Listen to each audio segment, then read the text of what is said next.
Нова година, стари предизвици. Македонија ја очекува тешка и неизвестна економска 2022. Вака економистите ја оценуваат годината пред нас. Годинава владата планира да потроши 4,4 милиарди евра, а да собере 3,9 милиарди евра. Капиталните инвестиции планирани на досега највисоко ниво од 613 милиони евра. Според професорот Зоран Ивановски, земјава и годинава ќе се соочи со старите предизвици. Вели, потребно е пред се интензивирање на приватните инвестиции, доследно реализирање на планираните стратегии, намалување на даночната евазија, како и намалување на сивата економија. Според познавачите, останува отворено и прашањето дали државата ќе успее да го достигне предвидениот економски раст.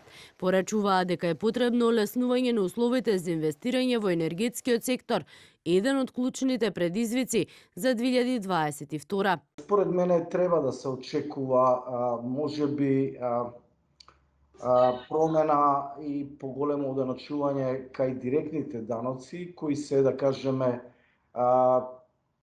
помалце ги погаѓаат посиромашните слоеви, а на удар би дошле оние кои се побогати, што е можеби праведна мерка и може да се очекува истата да се примени со цел да имаме планирано остварување на буџетот во приходната сфера или приходната рамка.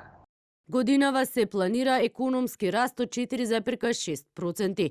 Според надлежните, буџетот тежок 4,4 милиарди денари е планиран врз база на постоечките даноци.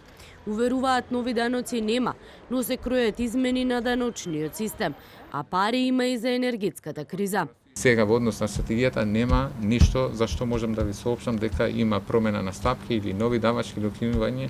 Стратегијата е во фаза на работење врз основа на целите што се поставени во стратегијата. Според досегашните оценки на економистите, оваа буџетска година ќе започне со прелеана енергетска криза и инфлацијски притисок.